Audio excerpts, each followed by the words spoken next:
Welcome to Breakout Investors. Today we are speaking with the management of Diamcor Mining, ticker DMIFF, specifically the company's chairman and CEO, Dean Taylor.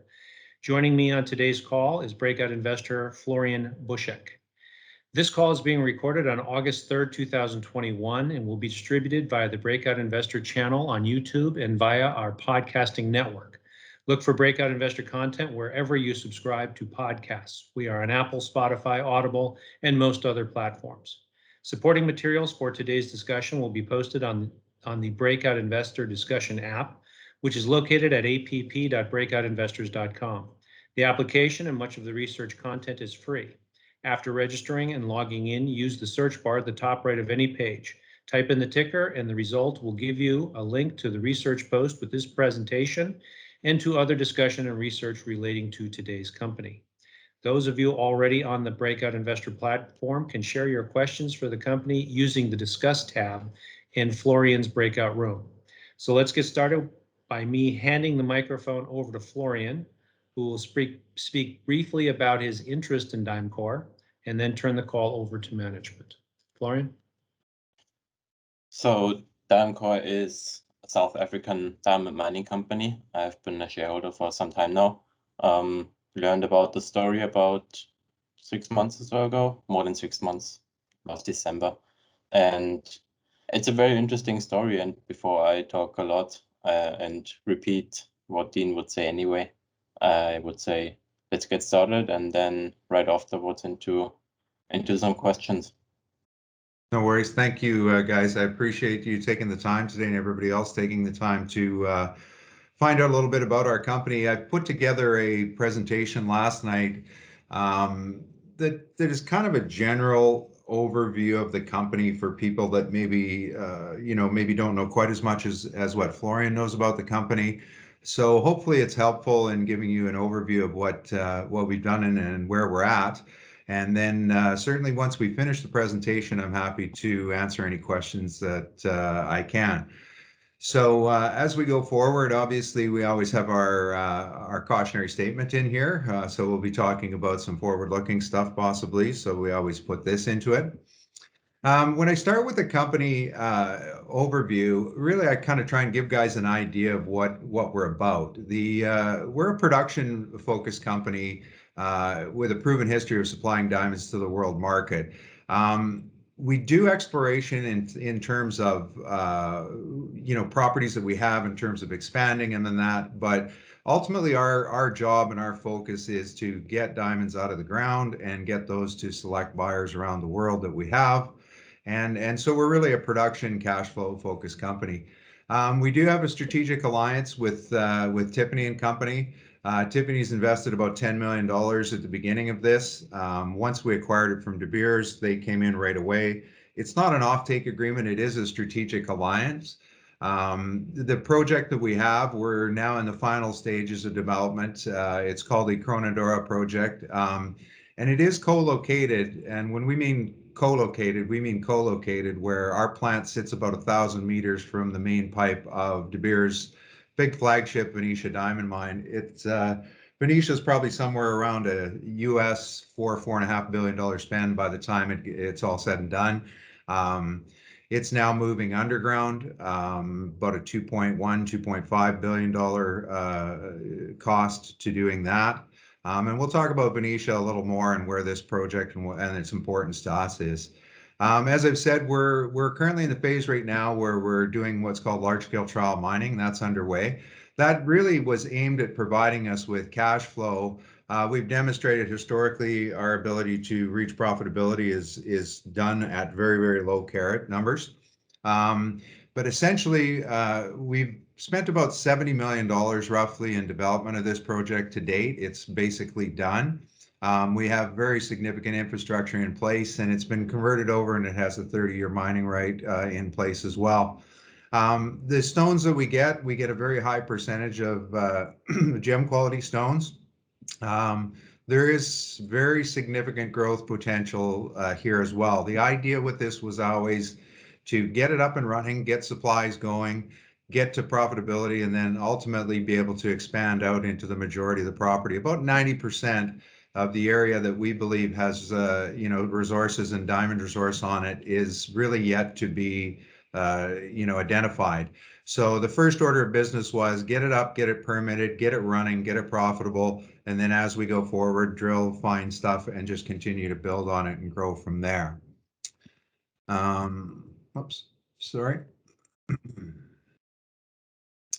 The alliance with Tiffany's, I'll briefly go over this. Tiffany's is actually a shareholder. As I said, they provided about 10 million in financing. It was done under about 60% of it was a term loan, 40% was convertible into shares. As of today, there's about 4.5 million that's been accrued. We obviously, with COVID and that, Tiffany's is obviously a very willing partner. It's being accrued, it's just sitting right now, but we'll eliminate that. We've essentially paid them back the 10 million. They've converted some, about 4.5 million sits on the books right now, and we'll obviously address that as we go forward. What they did was, in exchange for the 10 million, they secured a first right of refusal. So they can acquire up to 100% of the stones that we recover from this during the life of the project, but it's not an offtake agreement, as I've said. They pay fair market value for the stones. Whatever the highest bid is, they match that. Really, this whole thing was designed to be a source. As we look at the diamond industry, it's not a well-followed industry, and I don't think people really understand just how scarce natural diamonds are and how much scarcer they're going to be in the future. We did retain the right. Anything over a 10.8 carat size diamond is what we refer to in the industry as a special. We excluded those from the agreement because it's a little bit tough to put those types of stones in there. The pricing gets a little wacky on them. So we exclude those from the agreement. But the key is that really this is about supply, and Tiffany's is not overly concerned about what the price of it is. They just want the good stones. So as we go forward here and look at this, so this Krone-Endora project at Venetia, why is this significant, or why is it's such an attractive deal?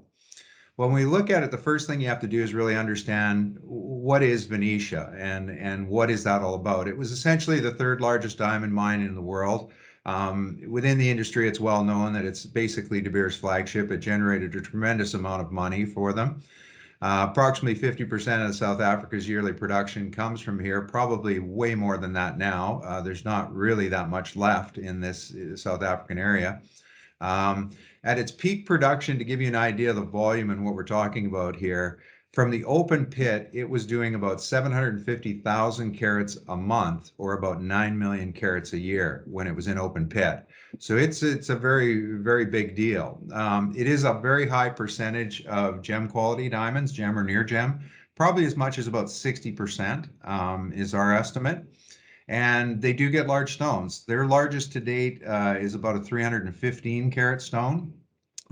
They set their cutoff, I think it's around 32 mil on the upper side. So there could be larger stones in there, but effectively they feel that that's the top end of things. So anything that would be over that, they would actually crush. We'll probably go and set our upper cutoff at a little bit higher. But obviously, when you're talking about a $4.5 billion mine, the infrastructure where you have paved roads, I mean, literally you drive on a paved road to the gates, you go through either the Venetia security or you turn left and go through ours. We have use of a full paved airport, the security benefits. I mean, there's just a tremendous, tremendous amount of benefit that you have when you're co-located with something like that. Suppliers, you name it. It's a big, big benefit. When we look at this deposit, now this is from De Beers. When we purchased this project, essentially this was out of an internal mineral resource estimate document or that they had. It was not a public document until we bought it. But by their estimates, you can see there, it shows about on the right side, it shows present surface, and you can see the open pit. You can see that the pipe comes up. And what their estimate was that about 1,000 vertical meters of this pipe was shifted and eroded off of here. Now we know that essentially it's about 50 million tons of the pipe that was shifted. We know that Venetia's grade is probably at least 100 carats per 100 ton. So about 50 million carats have been displaced off of the top of this pipe. It's not been eroded. This is not an alluvial. This is not something like you see in the Middle Orange where a river goes over, drags it down, only the big stones survive. This is actually a direct shift in displacement. It's the only one known in the world that occurred like this. And what we secured was basically a land position of about 5,800 hectares directly adjacent to Venetia in the known direction of the displacement.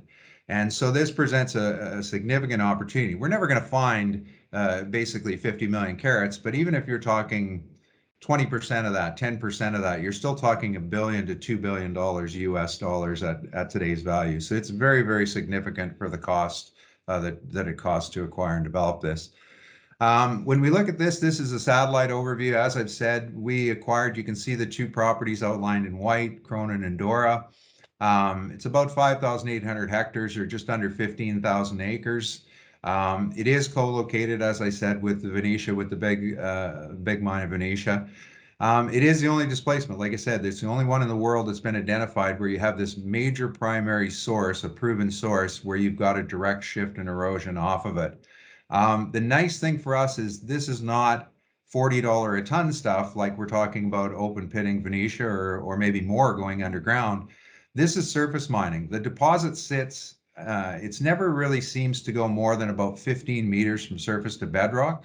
And if you can imagine it, this is just simply like this material has been displaced down from the higher ground of Venetia down to the lower ground. So all we do is simply strip mine and surface mine this out down to bedrock. There's no blasting, there's no underground. We're targeting and think, we've done a lot of work over the years on this, and we're going to probably in the end target an all-in operating cost of somewhere in the neighborhood of, potential to be able to get down to maybe $5 a ton all in. So it is ultimately one of the best and lowest cost operations in the world. When you look at that, you'll see that there's a yellow area that is selected. We permitted about 657 hectares of the main area that was identified, and we drilled about 600 holes in this area, along with what De Beers had done. They had done some large diameter drilling, some bulk sampling. So we put all that together. When you do these types of deals, even though it's permitted, you really permit the areas you want. Obviously, 657 hectares is a very large area. The more area you permit, the more you put up in rehab liability. As we move outside that area, it's a very straightforward process and will increase the liability. Maybe not, in the sense that once we're done with this area, it'll be rehabilitated. So we'll keep expanding that out.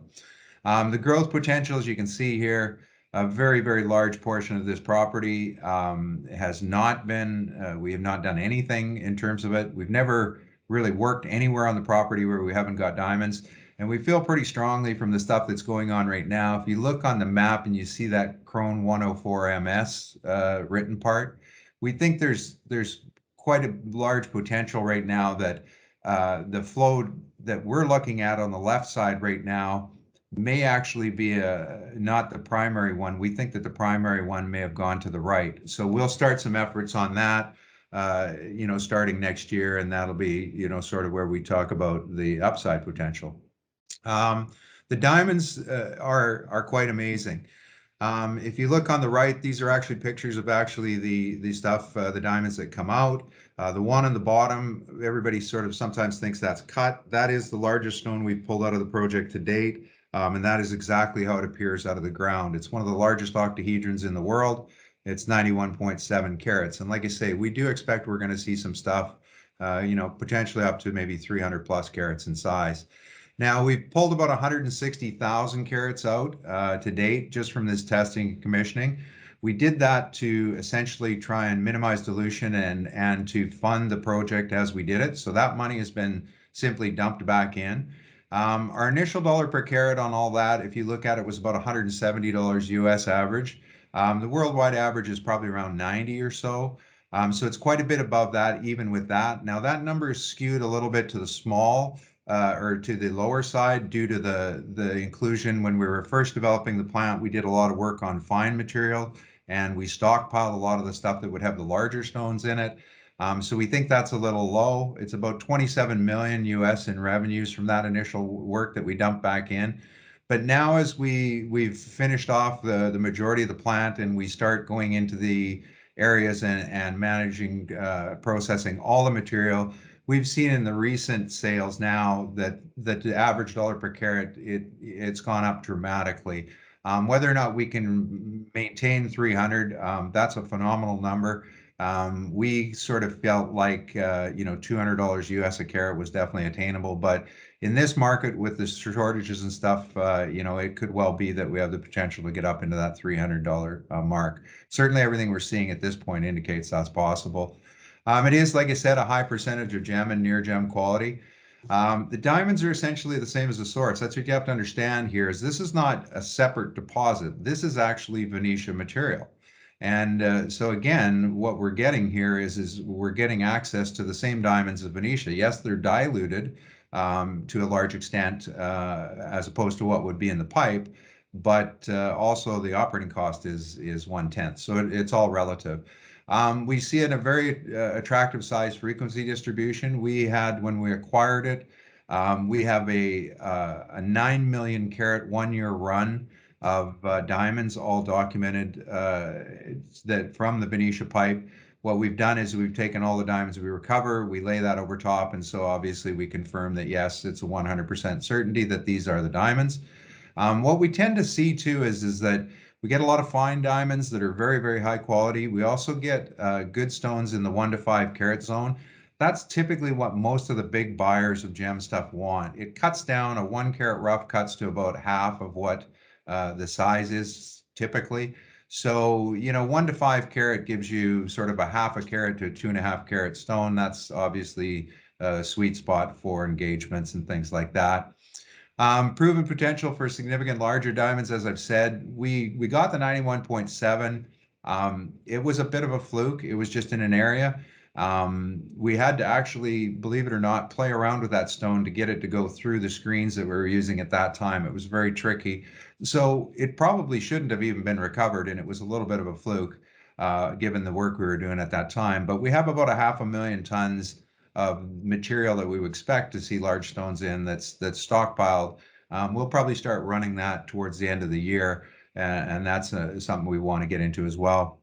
The main thing to understand here is gem quality rough diamond supplies are really becoming stressed. We've seen a lot of big mines that have gone off. It's not a real well understood industry.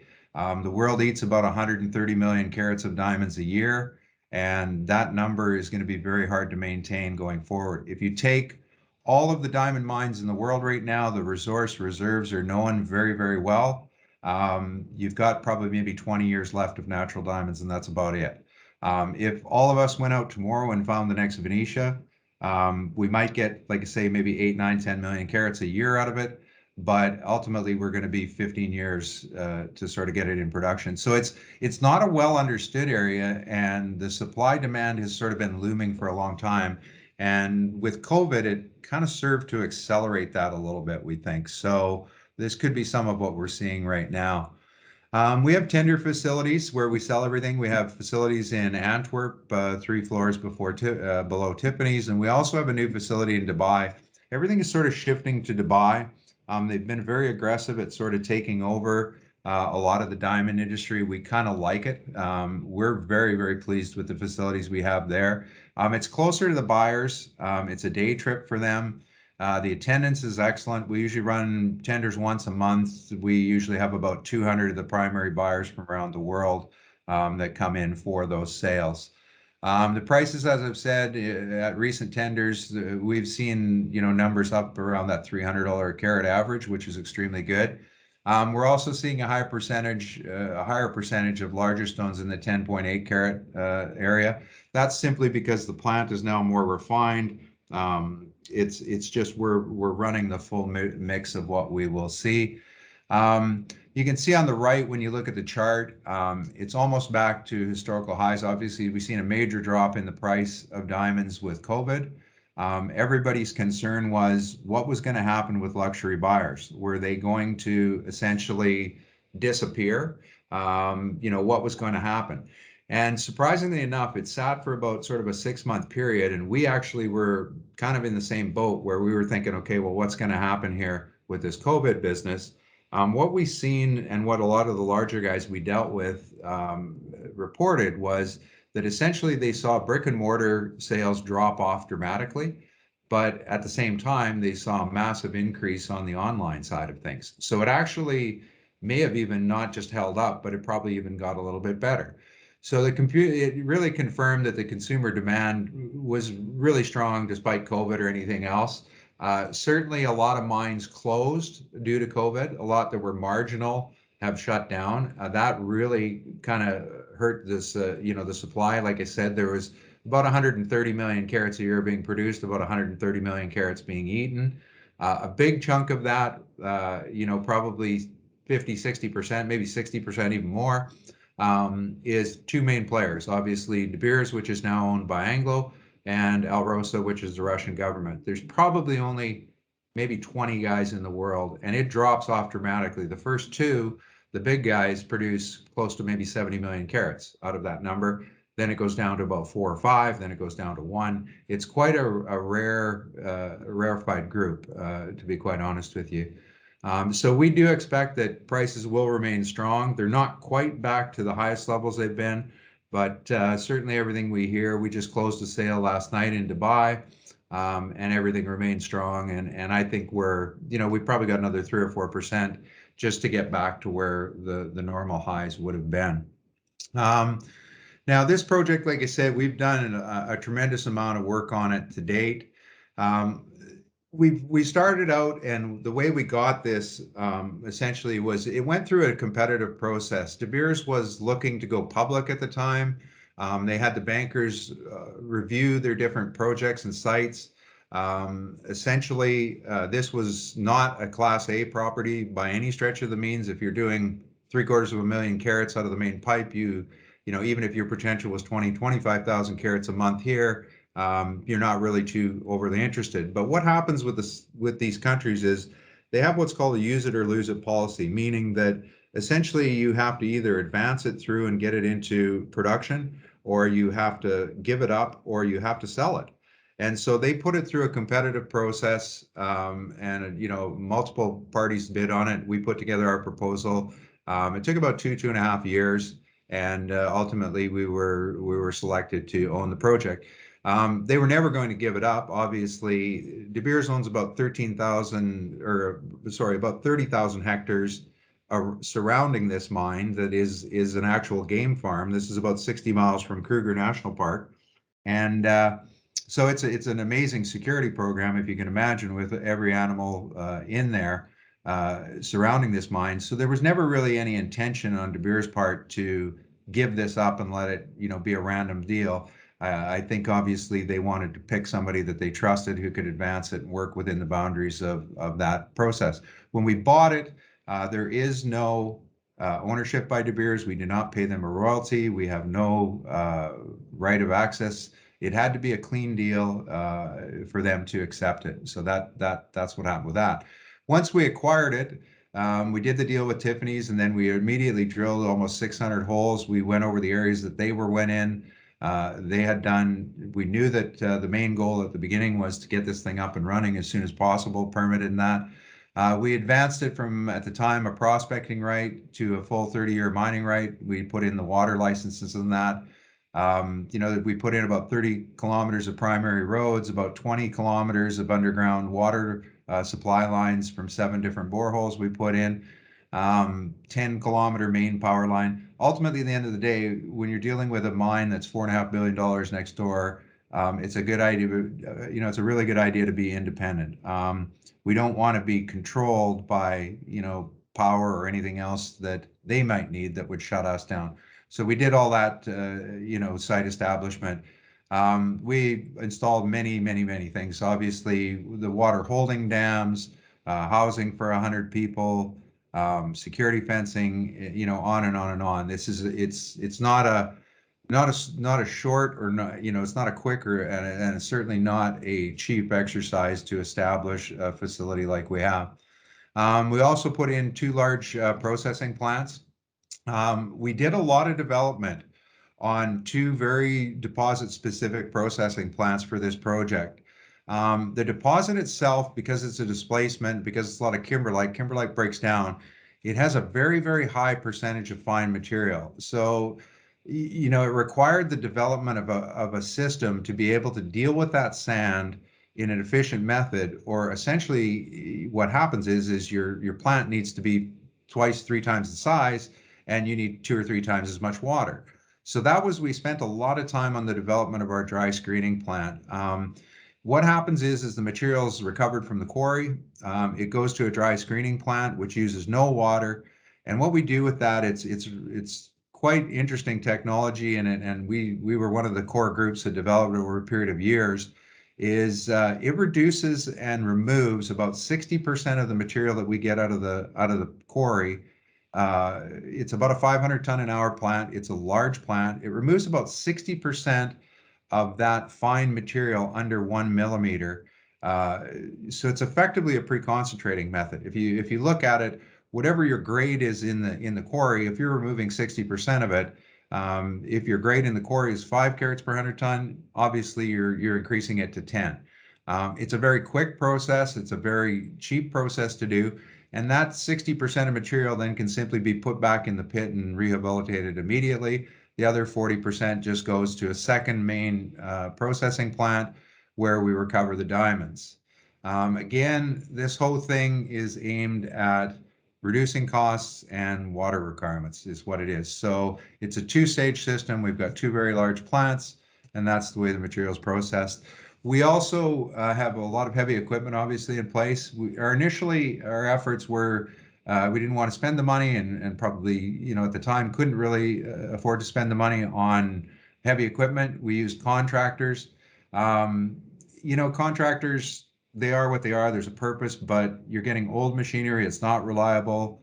It just was causing limitations and downtime and things we don't need. In this business, we want to run reliably all the time and get material to the quarry. So we made a decision just before COVID, about 4 months before COVID. We'd been in discussions with Caterpillar. They liked the project. Obviously, they have massive amounts of equipment at Venetia, so it works out for everything for us to be associated with them. And we purchased a new fleet of Caterpillar equipment, which was probably one of the best things we ever did. It gave us really, really significant improvements in terms of the equipment availability times, the cycle times, the speed of the equipment. And the stuff we have is able to support, the growth we want to see over the next, 12 to 24 months. So that equipment is all in place. Like I said, what we do right now and the hours we run, the equipment we have will support much higher tonnage. And then as we go forward, we've obviously established a pretty strong relationship with Caterpillar. We've almost paid for this equipment now. So, it's not going to be an issue when we look at it. If we need additional equipment, we'll add it as we need it. When we look at the plant refinements, we announced a few months back that we had felt like we had some issues. We weren't happy. We had a few years back, we put in FlowSort, had come out with some new machines. We were not happy with them. There were some design flaws in them, things we didn't like about them. We did a tailings retreatment exercise that proved our theory. So we ordered what's called the CDX machines, which are De Beers-based machines, and we'll also put in some Bordoveshnik Russian machines. But we announced that we were going to change and upgrade these systems. The target was to sort of get them in as soon as possible, with the target being around the end of this September 31st. We're actually probably going to be a bit ahead of schedule on that particular item, along with some other upgrades. So we're a bit ahead on the stuff that we announced. Mining operations, mineral resource management were also refined to lower costs. We did a lot of this before COVID, and we're ready to go. And so COVID was really not our friend in terms of delaying things.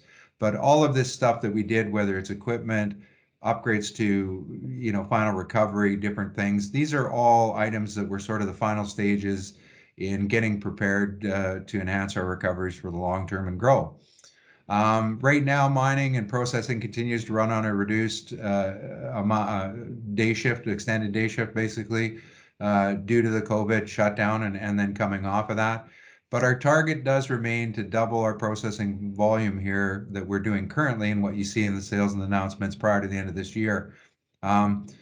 it's like I said, we're a bit ahead of schedule on that. We're pretty confident with that. Essentially, what we did was we shut down for COVID, which you'll see in the future slides. We've now resumed, but we're being a little bit cautious in terms of limiting the hours and stuff like that until we can get everybody vaccinated. We've tagged on with De Beers, again, one of the benefits. They're going to vaccinate all their guys in the coming weeks, and we've also included ourselves into that. So all our workers will get vaccinated, and then we'll be comfortable to go back to sort of a 24/7 type of operation.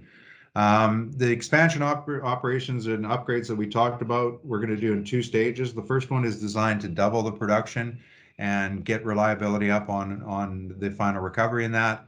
And the second stage will begin probably sometime in Q4, and it's the introduction of some of the Born-Eveshnik machines, which again are aimed at really just increasing volume.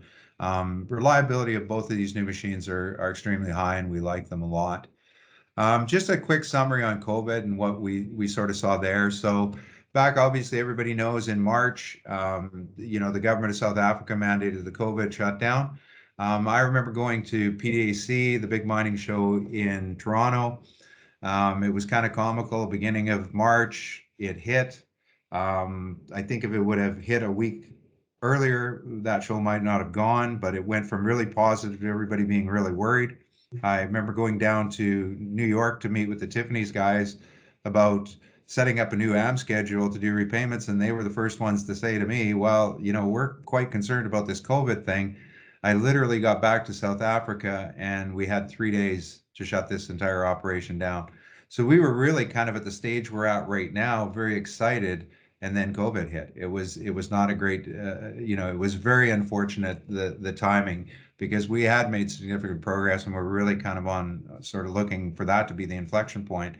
But despite the lockdown, we continued to generate revenues on limited hours. We sold off some stones that we had. Expenses were slashed. Caterpillar stepped up. We deferred stuff. We essentially, bigger shareholders stepped up.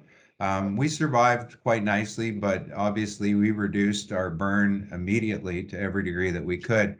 By late 2020, we came in, the government announced that they reduced the lockdown restrictions, and we've been, running on, like I say, an extended day shift since then, and kind of getting things back on track. So we think I like to hope that we're 60 days away from this COVID thing being a little bit, not as big of an issue.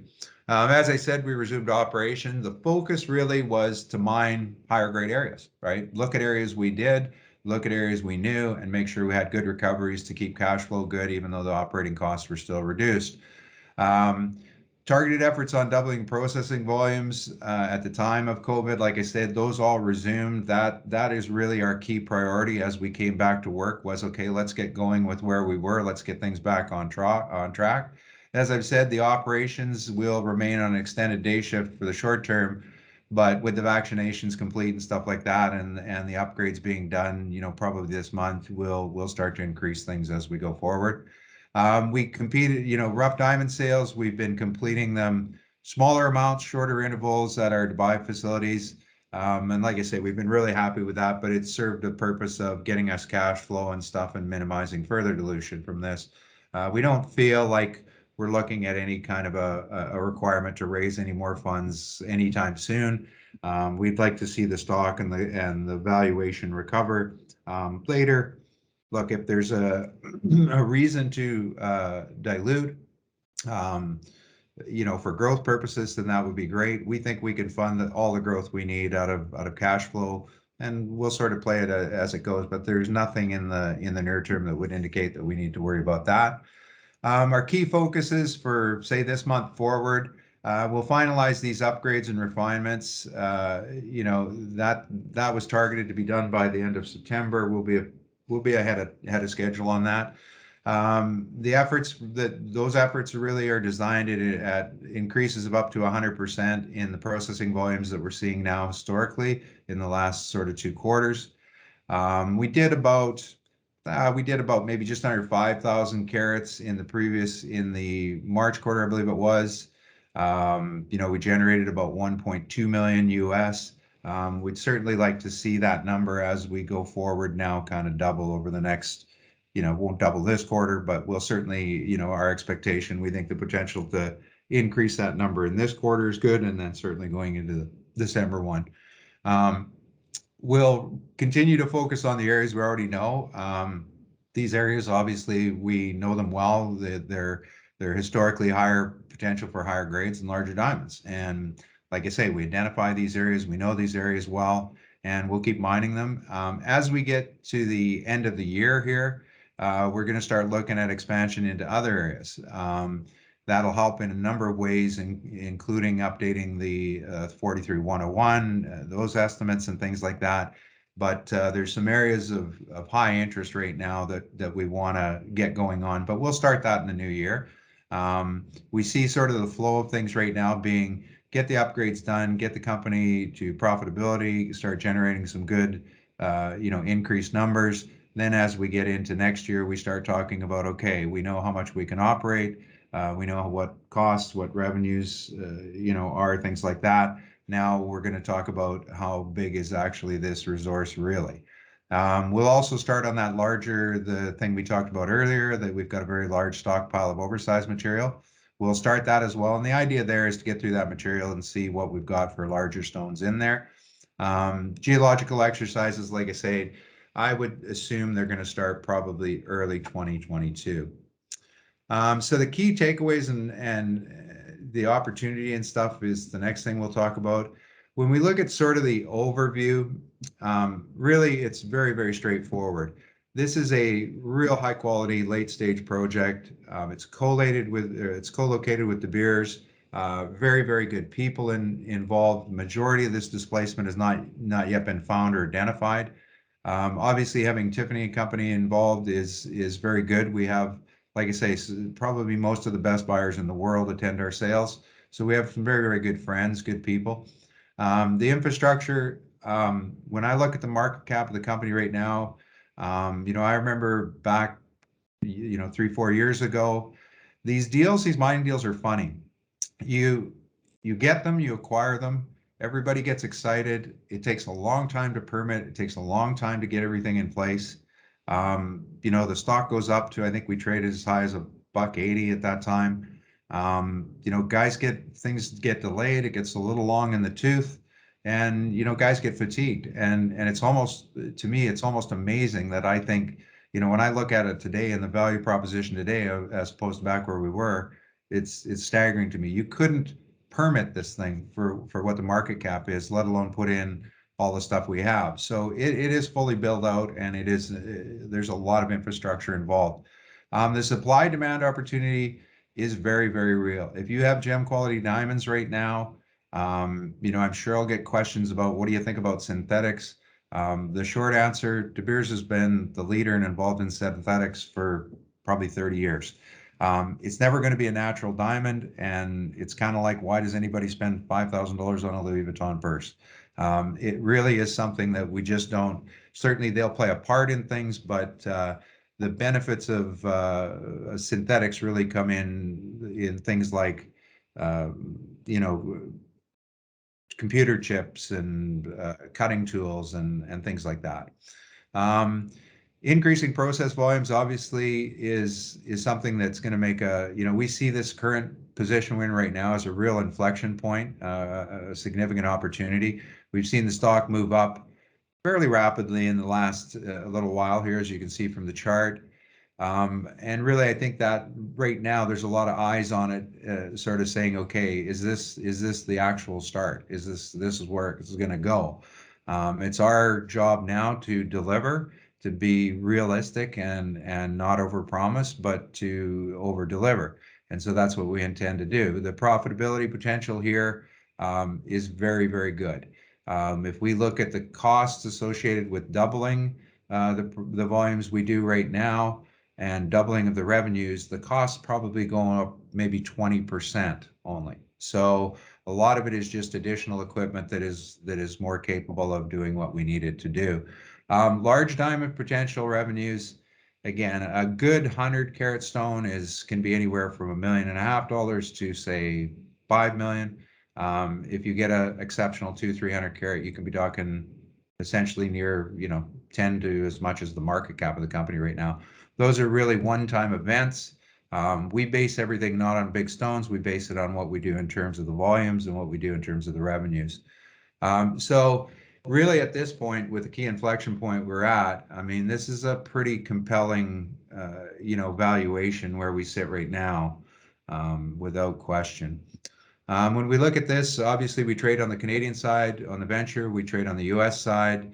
Right now, 73.4 million shares issued and outstanding. The fully diluted number goes to 137.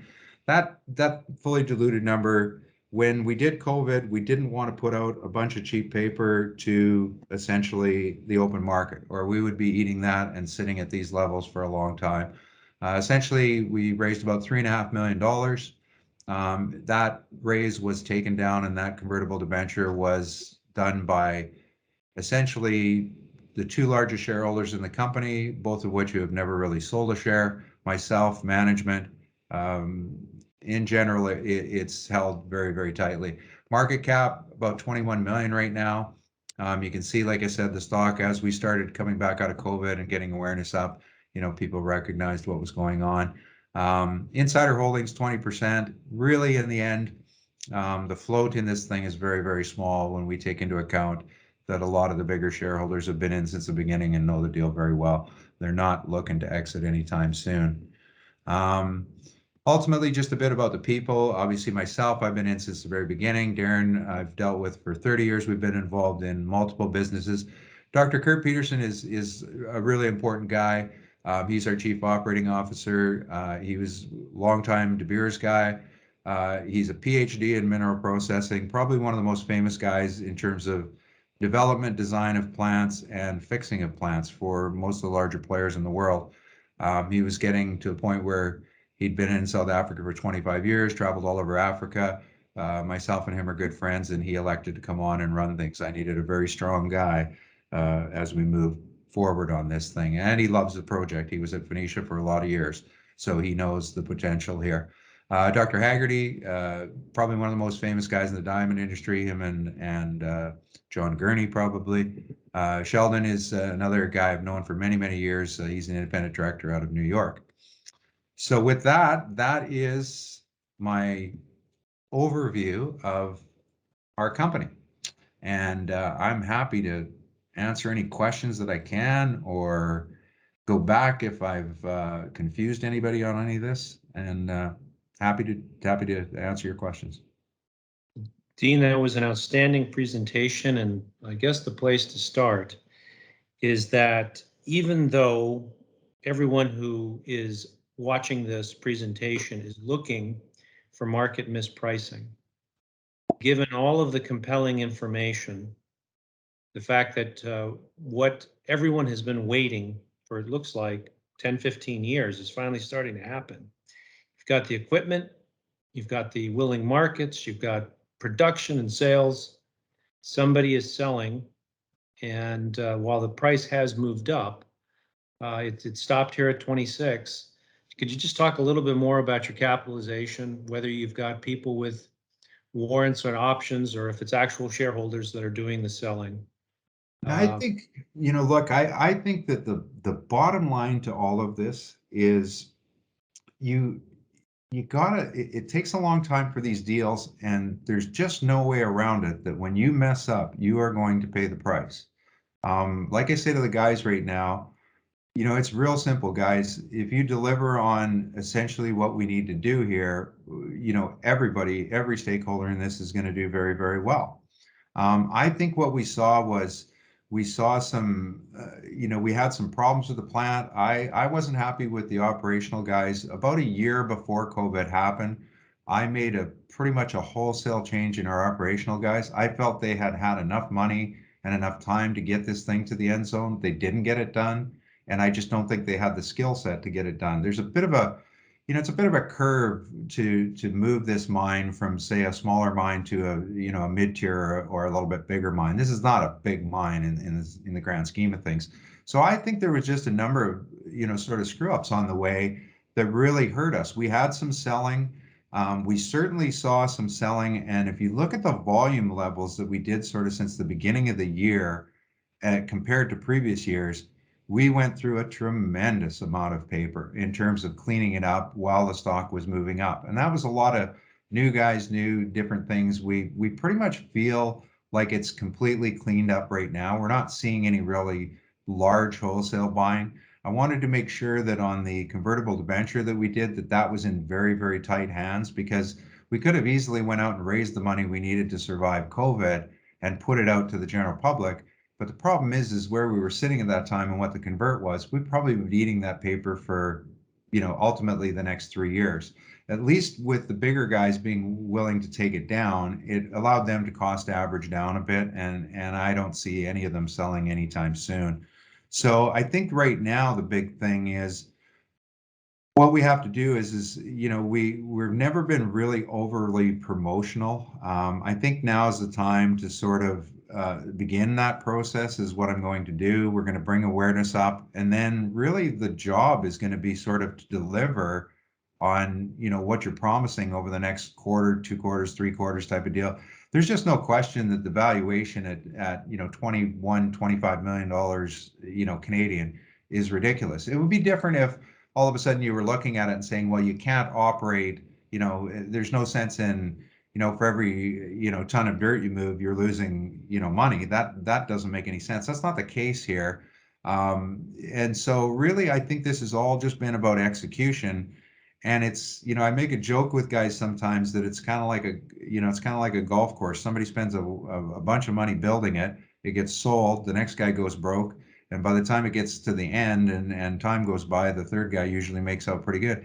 And I kind of feel like that with the mining deals in general. I sort of see it as a cycle where everybody gets excited. It's kind of a bit of a momentum play.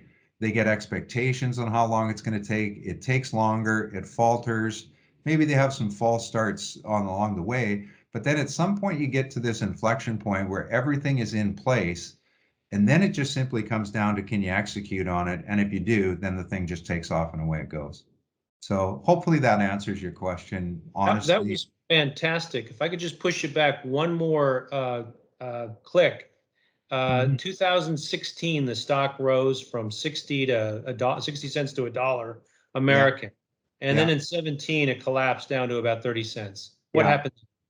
Well, I think it was just that false start. Everybody was excited for it to get going. We had some issues, I think, operationally. And like I said, I wasn't happy. I give the guys sort of every opportunity. I mean, it's not like I don't like the guys I had. It's just they just couldn't execute, right? And that was a problem. And I had to make a wholesale change. I think that if we'd have done what we're doing today at that time, timing wise, and kept things in momentum going, I think it would have been quite good. I think we would have continued on. There was a bit of a collapse in the market. What we saw at that time as well, I don't know if you want to, at the end of the day, you can make all kinds of excuses, but what we did see at that point was we had been picked as the #1 stock by AGF on BNN on our financial news network for a small cap up here. 2 of the best funds in Canada, AGF and Vertex One, had come in at about, I think, $1 or $1.10 for about 5 million each.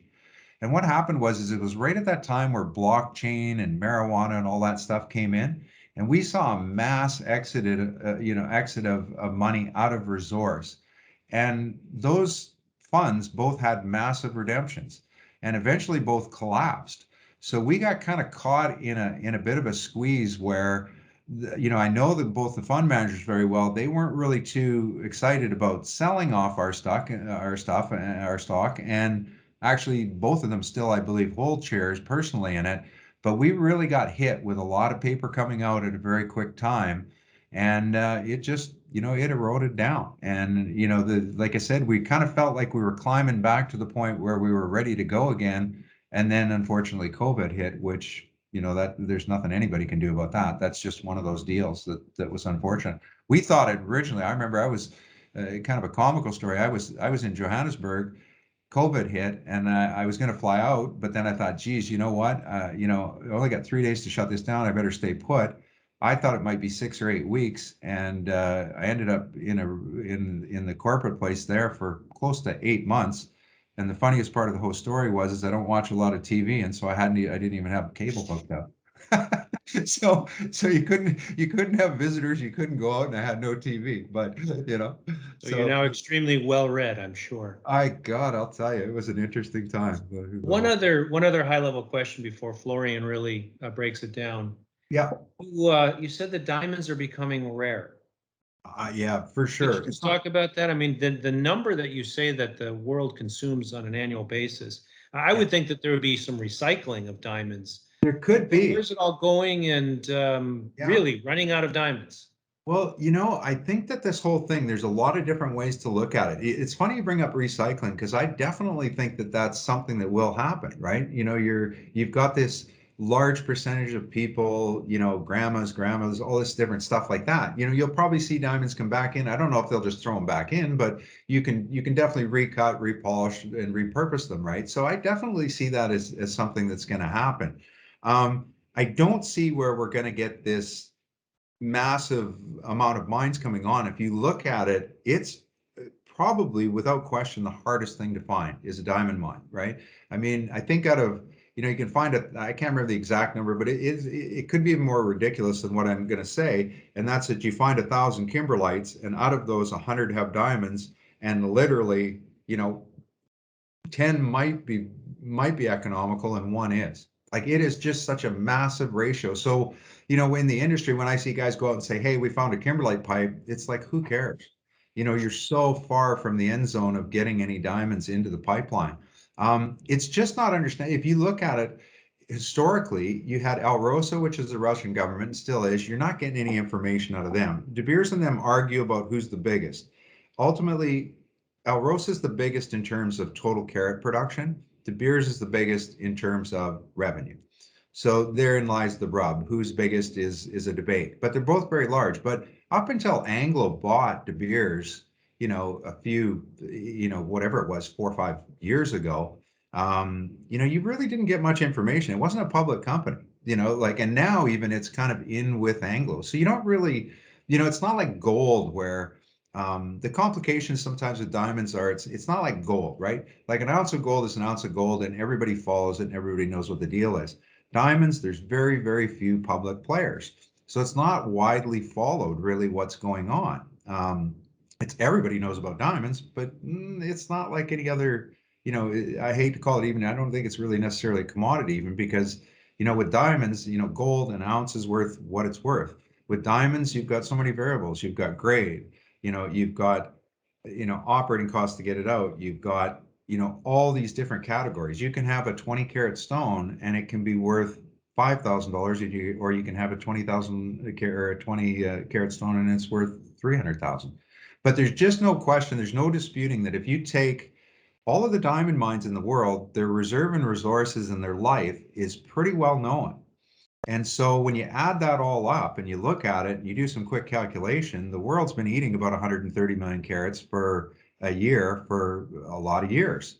And we've always sort of predicted in a lot of our presentations. I mean, when we first got into this, if you can imagine, when we first got into this, why would Tiffany's do a strategic alliance with us? Well, it was because of Venetia. And it was because at that time they were terrified already about supply. It didn't really play out that way, but we're seeing sort of the same thing now. The other thing that we're sort of seeing coming into play is, you know, lack of confidence in currencies. You know, I don't know. I mean, when we sell stuff, you know, the Middle East is quite, you know, a big area.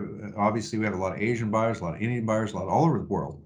But, you know, there's also rumors where guys look at it and say, you know, I'm better off to, you know, I'm not comfortable with some currencies. I mean, I can buy $20 million worth of diamonds that I can carry in my hand. You know, you can't really roll $20 million worth of gold around. So the ultra high net worth guys are really an interesting crowd right now in the diamond business. So, you know, look, I think the writing's on the wall. Whether it runs out in 20 years or not is kind of irrelevant. I'm sure there'll be something else found along the way. But at the end of the day, I think that the bottom line is that natural high quality diamonds and gem quality diamonds are going to continue. I mean, there's a reason why LVMH or Louis Vuitton paid 17 or whatever $billion to buy Tiffany's.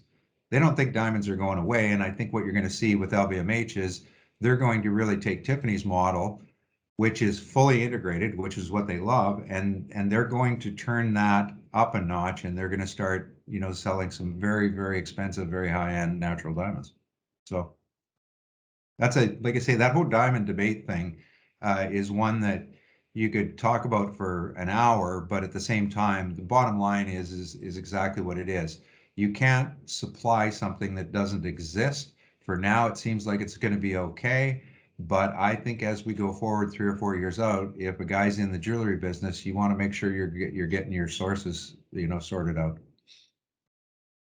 Go ahead, Florian. Excellent presentation. You answered basically all of my questions already. I did that last night very late. I'm like, the presentation that I think the one you've seen before, I'm like, no, some of these guys aren't going to know anything about the company. I got to kind of make it a combination. The only thing that'd be nice in here that's a little tricky right now is it'd be nice to sort of look at, what's the current volume we're doing right now and what's it going to be? Like where we look at it and say, okay, we're doing 60,000 tons a month right now, roughly. We want to take that to 120.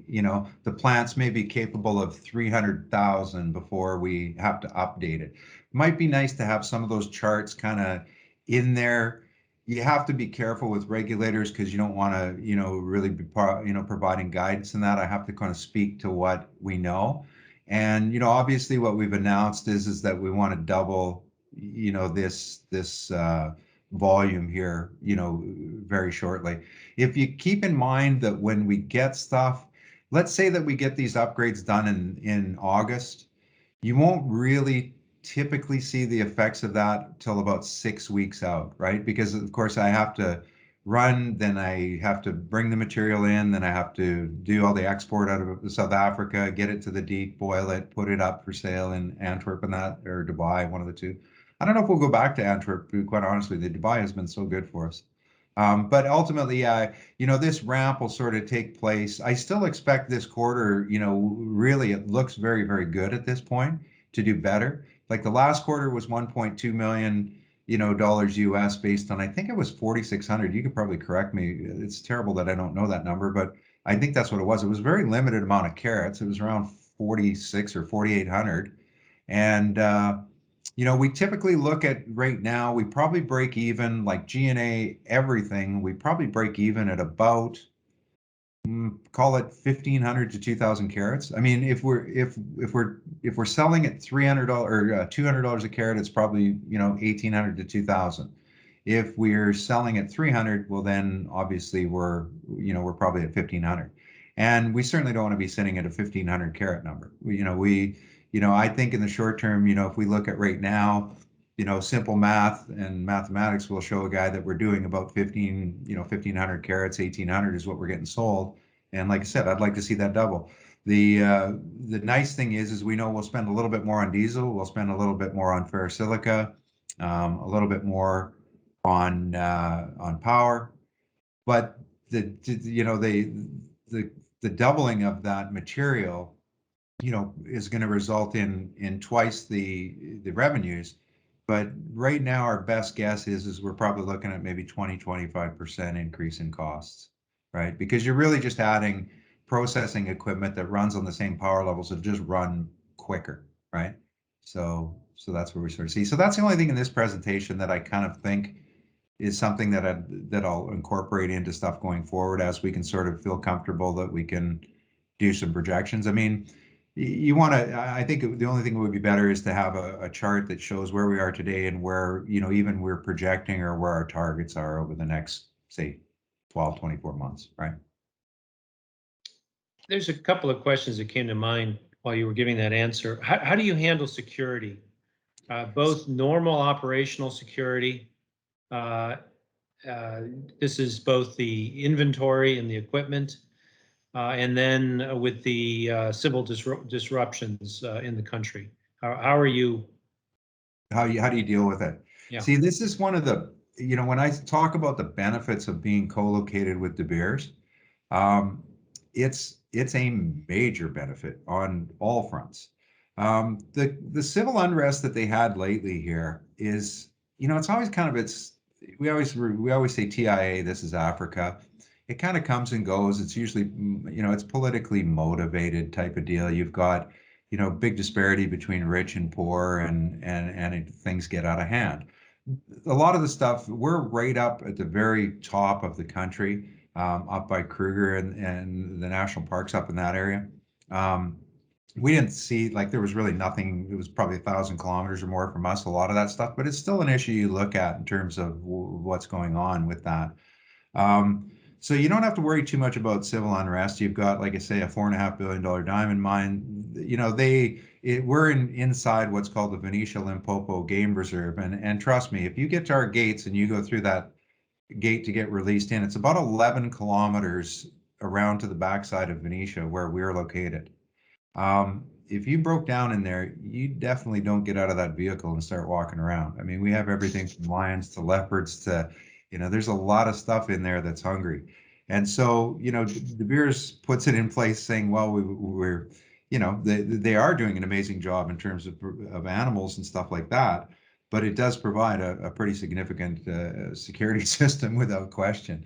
So we do obviously find, like, in terms of internal stuff, in the diamond business, there's a lot of different stuff that you do.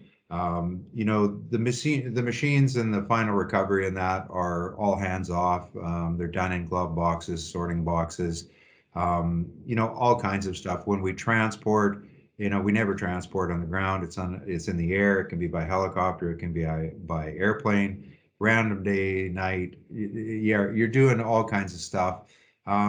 So we kind of tag on, like I say, we get a huge benefit from being with De Beers, and then the rest of it is just, normal course business for the diamond industry, much similar to what, it would be at the bank. At the end of the day, somebody's going to touch money in the bank, and at the end of the day here, somebody's going to touch money there, touch diamonds. It's, it's just the way it is.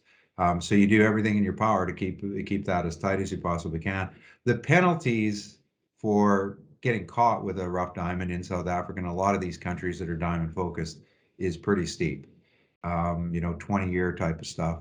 So, there's that element of it too, where, the industry is pretty small. If you're not in the industry and you show up with some diamonds, there's usually going to be a red flag. And that's one thing that I do notice about the industry is, it's an industry where you make one mistake or there's any speculation that you've done something funky, you're basically out of it.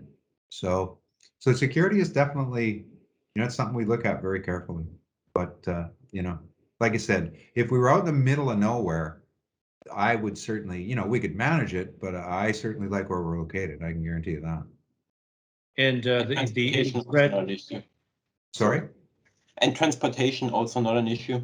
Transportation of the diamond? No, we never do anything on the ground, right? So, I mean, we could literally land a 737 right at the mine. We have, like, De Beers, we get that, they provide us free access to the airport. So we fly in. If we do helicopter, sometimes we'll do all kinds of stuff. We'll, randomly, just for workers and that, we'll take and land the helicopter right at the site. And like we're doing a transport. There may not even be a transport. We'll do all kinds of stuff to just keep everybody on their toes, and that when we do land, nobody knows we come in, the material and the diamonds are transported. We also don't like to keep many stones on site, right? That's the other thing you don't want to do, is you want to do regular transports. We have a facility at the Brinks building in Johannesburg. It's called Paragon. That's probably the most secure facility in all of Africa.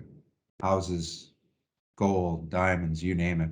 I mean, that place is 5 levels to even get in with biometrics. I mean, we use all kinds of biometrics and palm scans, and we do random lie detector tests. The guy will come out and it's basically like draw straws. It could be me, it could be anybody in final recovery. If you fail, the lie detector, it automatically means that it doesn't mean you're going to lose your job necessarily, but it just means that you are offsite. You are absolutely not going anywhere near what we call a red area, like it's the end of it, so little things like that you do.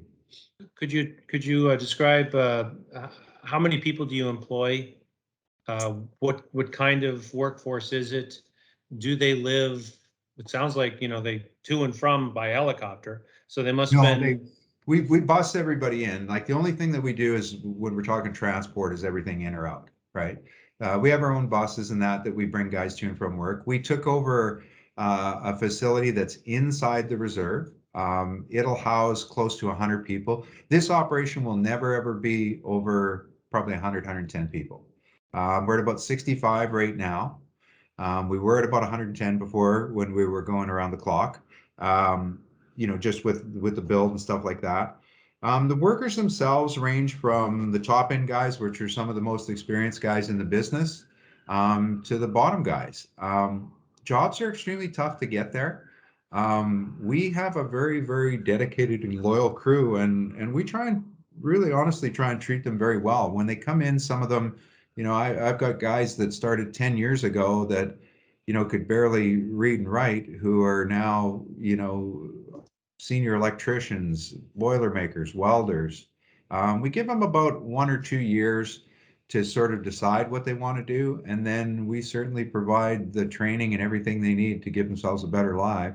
And I'll tell you, it's a little different than North America. If you train a guy and you change his life like that, he's a pretty dedicated employee. So we don't have a lot of turnover.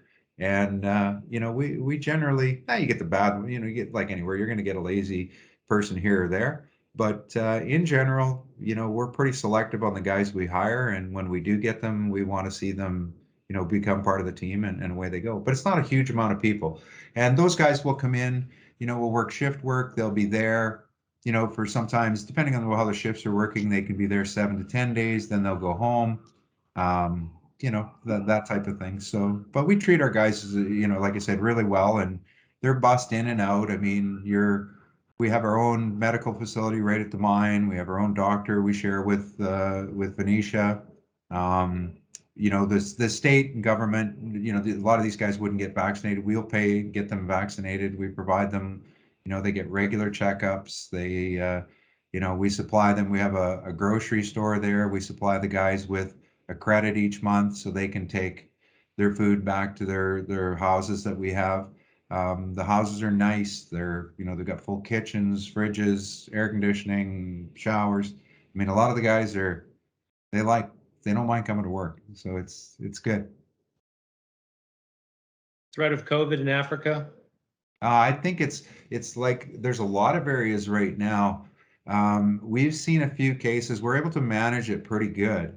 We limit the guys going in and out right now, but I think anybody right now that would say that, as a senior executive, you're not keeping your eye on what's going on, I think you would be, for lack of a better term, full of crap. You got to keep your eye on it right now, because it seems like the resurgence kind of come back. I mean, I don't know. I'll be happy. We think we'll have the guys vaccinated in a couple of weeks. I mean, it's manageable for us because we're so isolated, but it seems to be fairly resilient, and the sooner we can get everybody vaccinated, I think the better off it's going to be. It's definitely one of the items I look at as something that could slow a guy down, but I don't see it as being a real high risk, if you know what I mean. I think that if you manage it correctly and keep your eye on it, then you're okay. Any chance of another government shutdown? Well, it's always possible. We've been pretty lucky. The thing over there is, they did the right thing in terms of shutting it down, because you got a lot of uneducated people, and so they shut it all down, and I think that was a smart thing to try and keep it under control.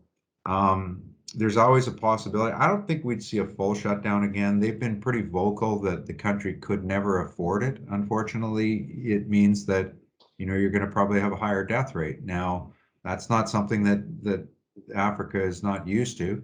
I don't think we'll see a full shutdown. I think if we see anything, I think it'll be maybe things like in the cities you would see, curfews, that type of thing. I don't think we're going to see let's just put it this way. It would take something pretty dramatic globally to happen before we would see that happen again. And if that does happen, then it's not going to be us that's just, affected. It's going to be everybody.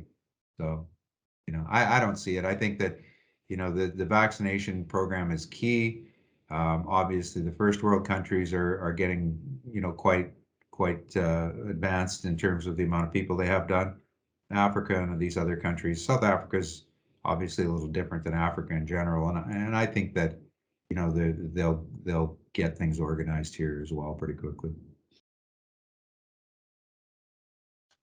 In terms of pricing, you talked about 200 to 300 carats, the dollar per carats. Yeah. Is that a representative average over all the production, or is that more or less the good stuff?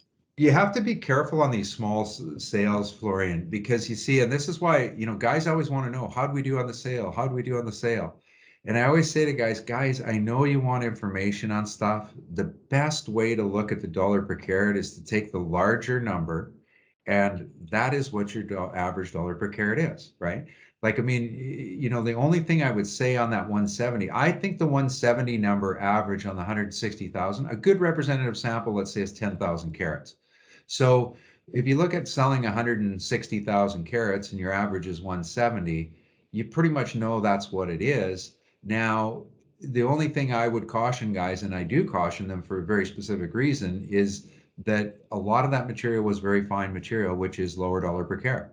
And so when I look at it now, if we look at those sales over, say, the last, you know, quarter, 2 quarters, it would indicate that our dollar per carat is getting more in the 250 range. We're going to see some sales, especially on small volume. That's one thing that's nice about these upgrades is the more volume that you do, the more your sales sort of smooth out. So I always tell guys, I know you all want information, but you know, what are you going to do if I say I've sold stuff for $350 a carat, and then the next sale it goes to 180?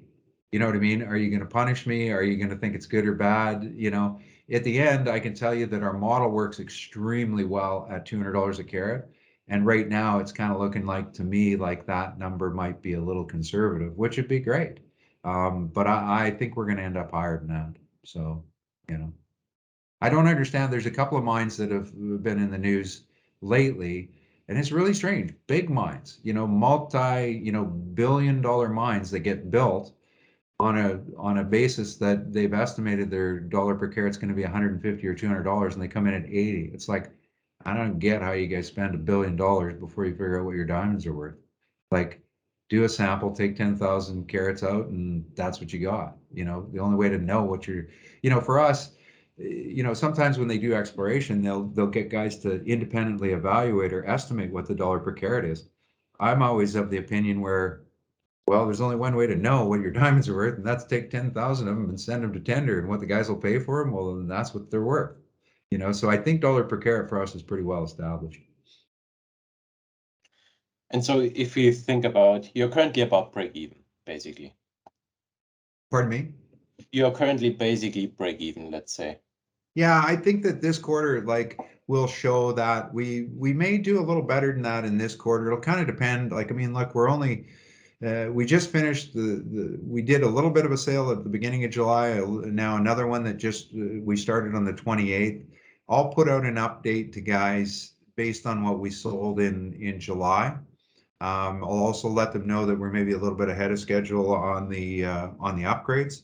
But I think that that's going to be one that's going to maybe guys are going to look at and sort of say, okay, well, this is interesting, right? If we look at it, because I'm always looking at last quarter, I don't want to see this thing go, you know, from 1.2 way up to a number that we can't sustain or keep. It's the same thing as the diamond sales. I don't want this thing really necessarily bopping all over the place. I'd like to see a nice, steady, smooth, achievable ramp that just shows growth, not from one stone or anything else. I mean, when we look at it, we build our model based on what we get average dollar per carat for run of mine. If we get a big stone that's worth $4 million, that's a different story. That's just a bonus. There's really no cost associated with it.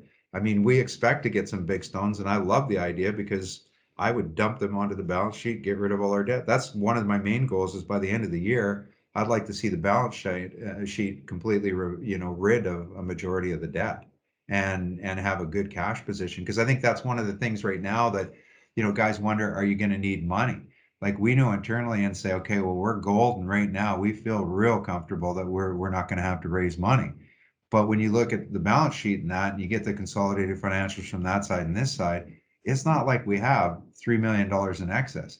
Now, if you didn't have the debt sitting on there and you had 3 million in excess in the bank, I dare say that guys are going to say, well, if they're going up by $500,000 to $1 million, in earnings per month, and the balance sheet's pretty cleaned up, I think that's where, that really carries us into next year. That's sort of a deal I've said to the guys is we want to have this thing cleaned back up by the end of the year.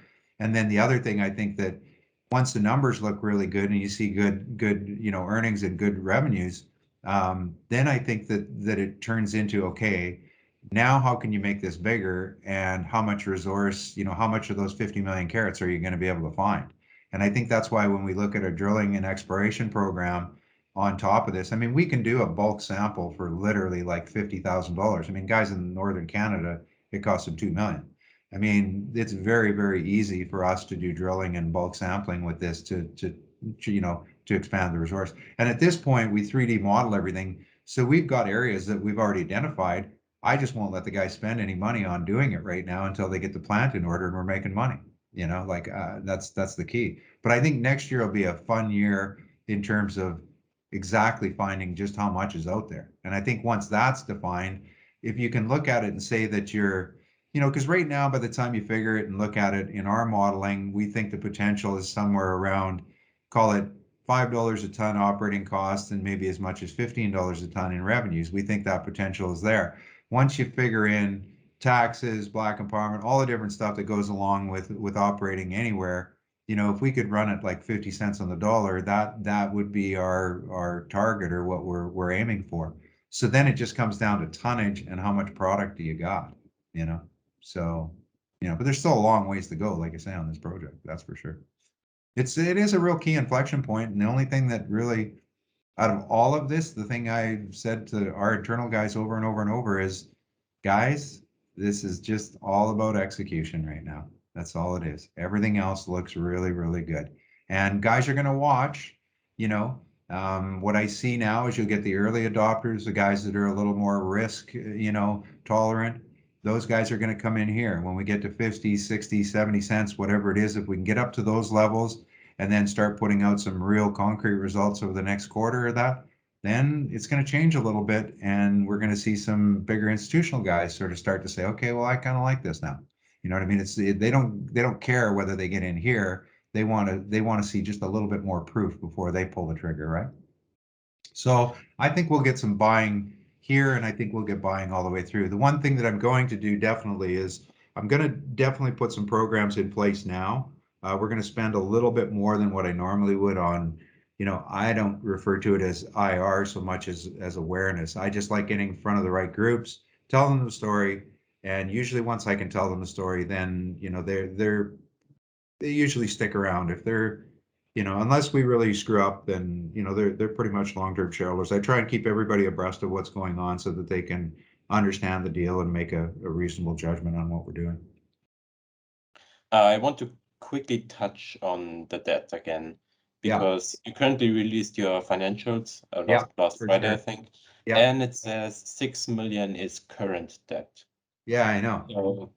So these are the kind of details, I think.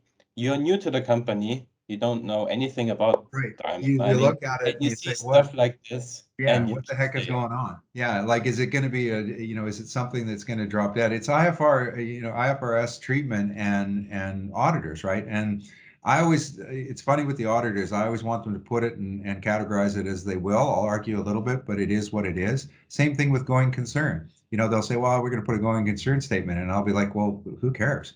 Why wouldn't you put it in? You know what I mean? I don't understand why guys fight so hard for different things, right?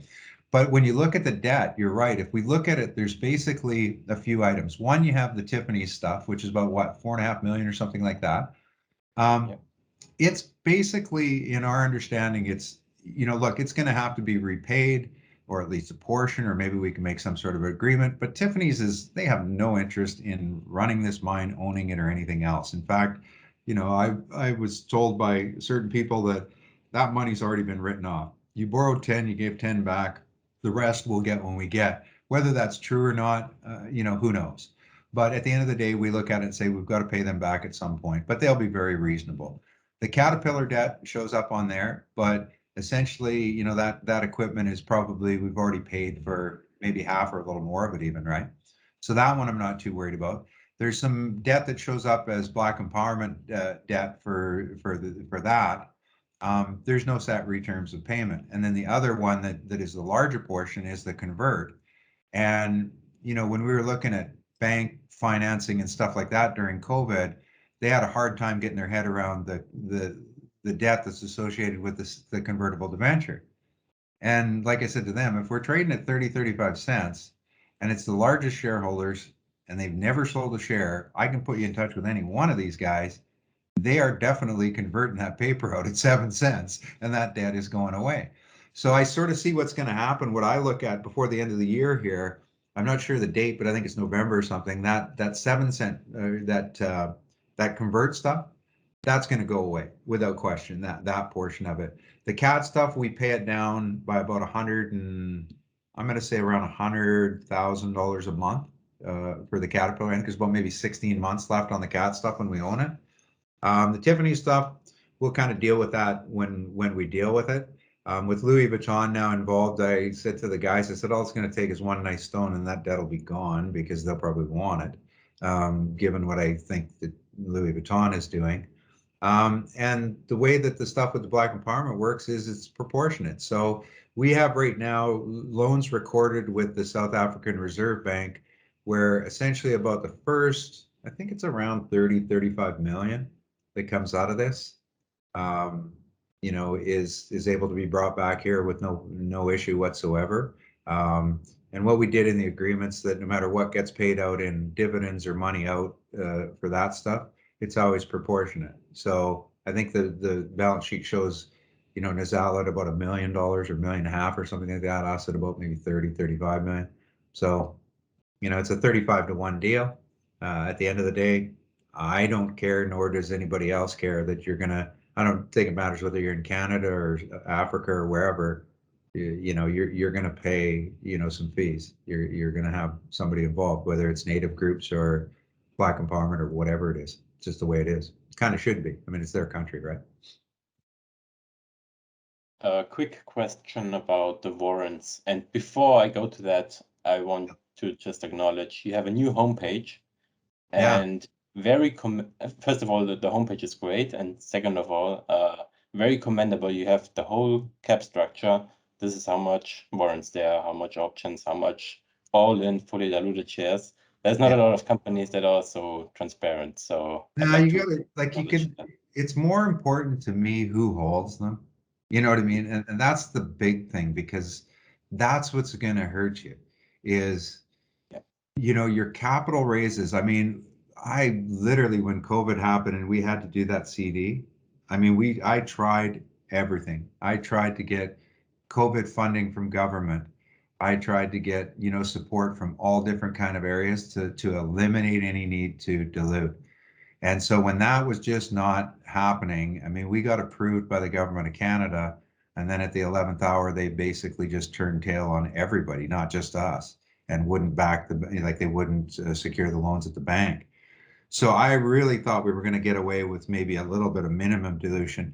What happened when we did the raise was I then turned to a point of saying, okay, well, I need to just make damn sure that we put together a plan for the main bigger shareholders here that's attractive enough for them that they will take down this raise and help us survive. Because if you put that out, it's whether it's warrants or options or otherwise, man, I'm telling you, it can be a limiting factor on your stock, as opposed to, you know, if a guy who's worth 250 or $300 million, you know, if he doesn't necessarily really care, he's going to look at it. He's a financial guy. He's going to say, no, I think the stock's worth $3 or $4 or $4.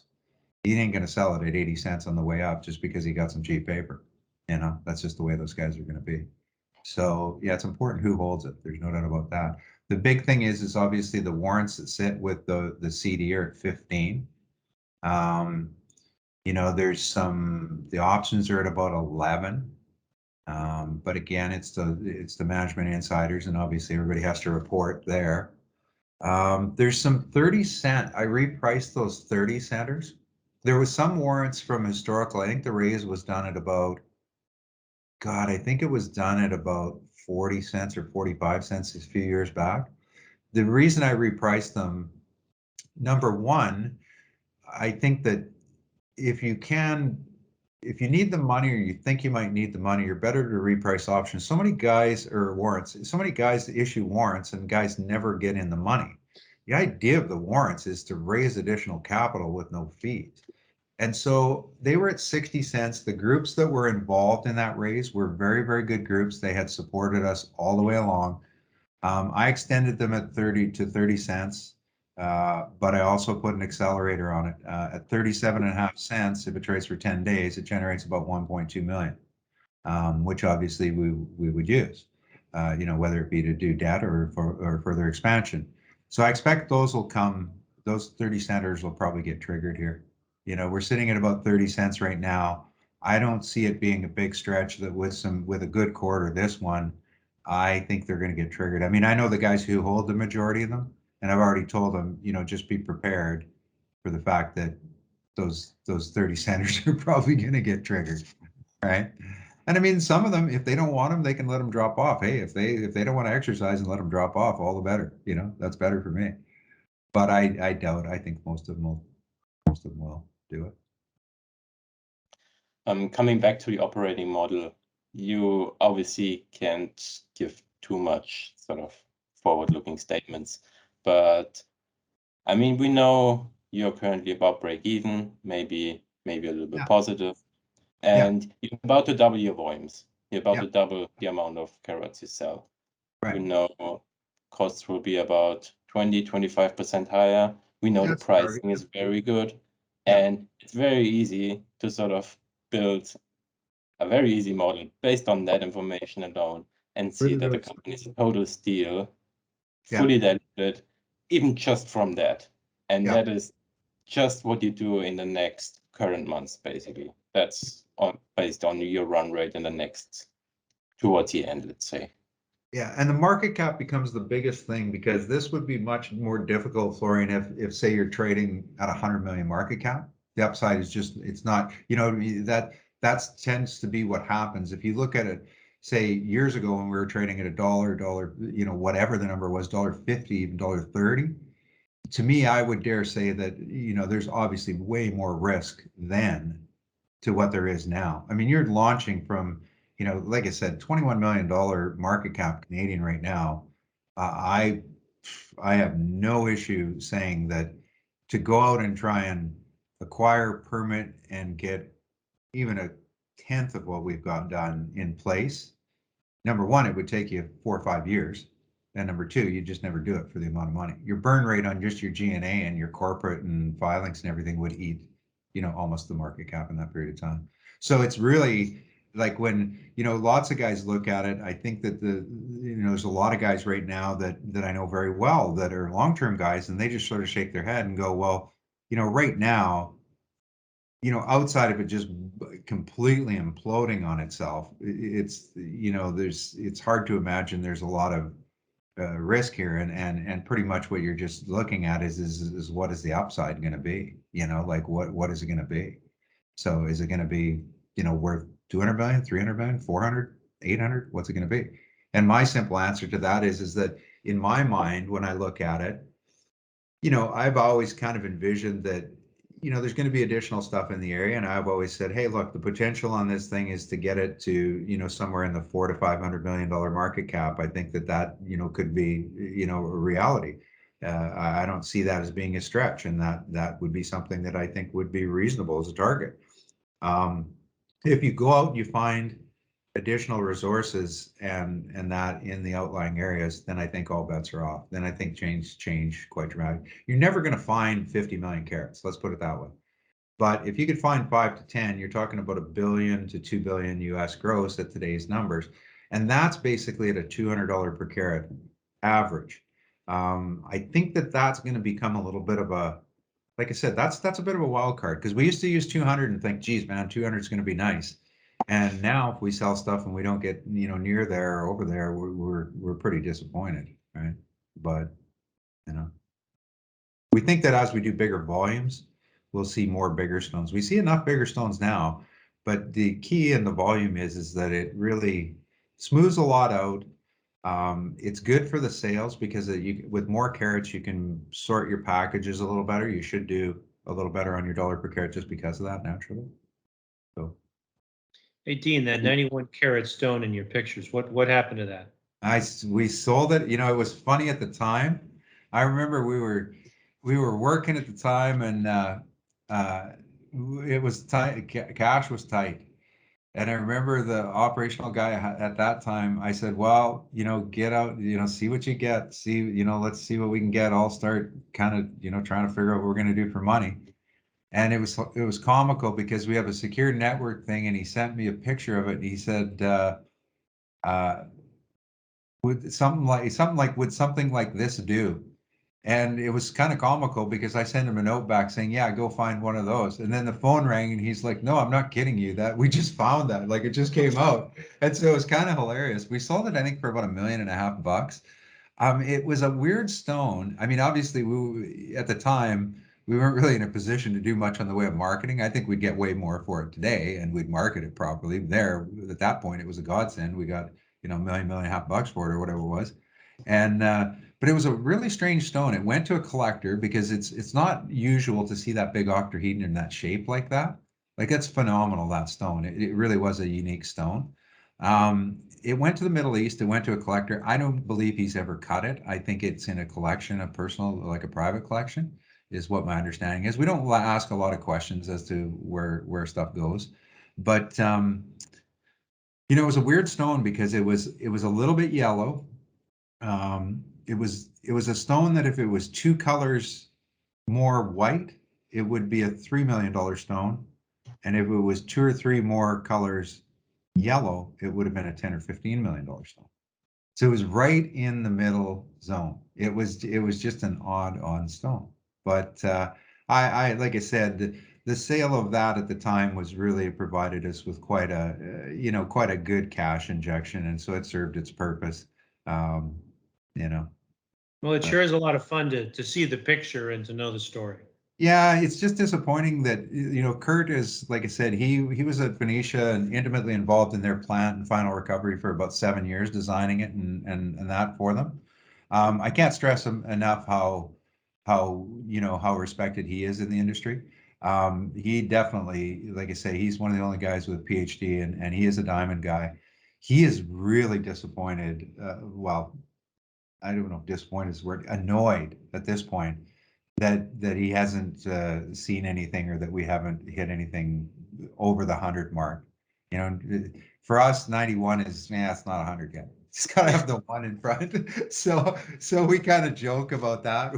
I told him, I said, maybe we'll never see one. He's like, I've seen. He goes, they're there. He goes, we just got to go through a lot of volume here. He goes, we're not moving enough dirt, you know. So I don't know. It'll be fun though. I mean, we always when we set this thing up, the discussion with a lot of the shareholders was we get it up, we get it running, we minimize dilution, we get to profitability. Then we establish sort of a base dividend, you know, because it's always a debate whether you put the money back in, whether you take it out.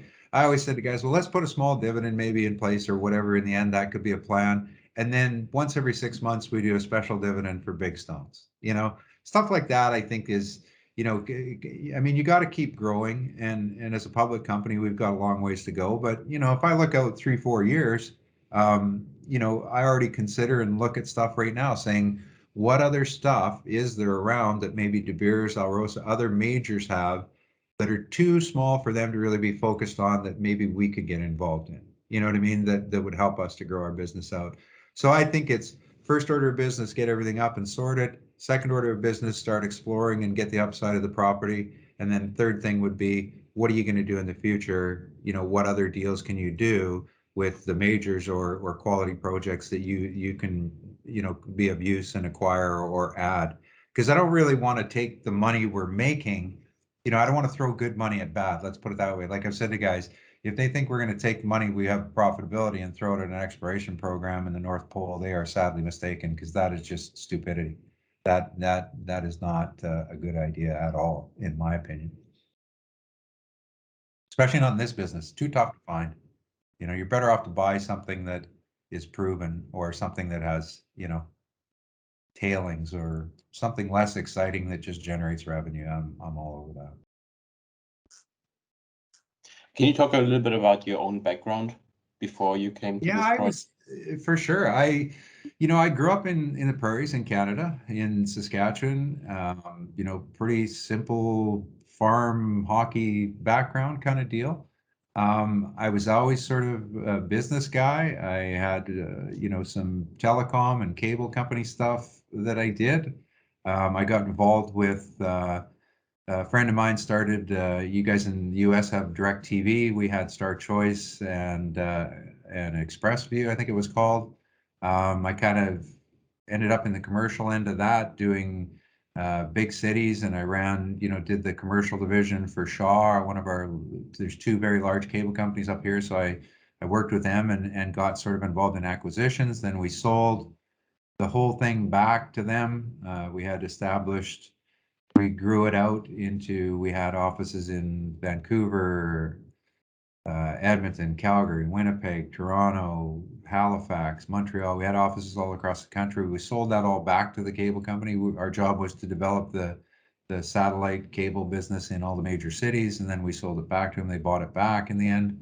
Then I went and worked for DirecTV on their commercial side of things out of New York for about 6 years. That was more focused on acquisitions and stuff. And then did pretty well on all that stuff and sold off everything that I had. And I built a house in the Okanagan in Kelowna and was going to take it easy for a year or two. And I absolutely hated it. I'll never retire again. And this deal, oddly enough, I mean, all businesses are basically the same, as we all know. This one, some guys had approached me about whether I wanted to put capital into it or raise capital for it. I turned them down 3 or 4 times, said no, no, no, no. They finally sent me to South Africa. And the thing about this deal that intrigued me is once I got to South Africa, I met with the De Beers guys. And once I could see that I could actually acquire, production ready stuff from De Beers, I went back to New York. I talked to some guys I knew there that were intimately involved in some of the funding of big diamond mines. And, they just laughed. They said, it's a great idea, but it's going to cost you $1 billion. And I'm like, no, no, no. And so in the end, what I did was I went back to the guys who wanted to raise money and I said, I don't really like your guys' management style or anything else, but I'll put money in, and some of the guys I know put it in, but you guys basically are out. We took the company. It only had about 32, 35 million shares in it. We rolled it back to 3 million and took it over from them along with the operational group. And then I cleaned it up. And the whole deal was really based on, could I get an acquisition done from De Beers? Right. So we put our money in on that basis. Then as soon as I got the acquisition done with De Beers, the next step was, okay, how are we going to do this without dilution? And that's, of course, I cold called everybody in the industry, the bigger guys, like Tiffany's, Graf, Lev Lviv, all this stuff. And it was kind of funny because we did the presentation to Tiffany's and they loved it and said, yeah, we're in. So that was where it all started. And I thought the whole thing was going to take me about 5 years or 7 years. Well, 5 years, I think, was my original number, and a little longer than 5 years. But it's very good. It's a fun business, and so I like it. So that's kind of my background. I'm not, as I always used to say it to the guys at Shaw, I'm not an MBA, but I've had a number of them work for me over the years. So I've picked up a few things, and the other thing is too is we've got a lot of really good people involved. So my job is kind of the circus director of the whole affair, but yeah, that's what the deal is. Well, Dean, this is the second time I've had a chance to talk to you, and you get more impressive as you age. Thank you very much for all the information. Yeah, happy to do it anytime. Like I said, anybody that's on, if they want, Florian, you've got my numbers and that and my contacts and that. Anybody that wants, if they have additional questions or they want an update, at any time or whatever, my phone is on, doesn't matter where I am. It's on 24 hours a day. So if somebody phones, I don't care whether you got 1,000 shares or 5 million, I don't care. Give me a call. It's our company, and I'm always happy to talk about what I can and what's going on. So. Well, anytime. Florian keeps us well informed, but I'm looking forward to having you back when there's something very interesting to talk about. Yeah, no, I think it's like I said, as we get sort of through the end of this quarter, the September one, I think is going to be kind of a bit of an inflection point. I think, like I said, I'm going to increase kind of the awareness stuff right now because I want to kind of get ahead of that 2 or 3 months so that as guys start watching it, I'm not really looking for them to pull the trigger and buy a whack of stock. I just want their kind of eye on it so they recognize the value proposition. And then when we put up the results and that and demonstrate, then that's when it goes, But I think, like I said, this is pretty easy in my opinion from these levels. So we'll see. Fantastic. Okay, guys, thanks for taking the Thanks time. so much, Dean. Good You luck bet. with your travels. Hey, no worries. Cheers, guys. Stay well. Neither Breakout Investors nor any of its affiliates makes any representation or warranty, express or implied, as the accuracy or completeness of the statements or any information presented by this podcast and any liability, including in respect to direct, indirect, or consequential loss or damage, therefore is expressly disclaimed. The views on this podcast expressed are those of the speaker and not Breakout Investors. No one on this podcast is an investment advisor and no one is providing investment advice. Before investing in any company stock, you must do your own research. Thank you for listening.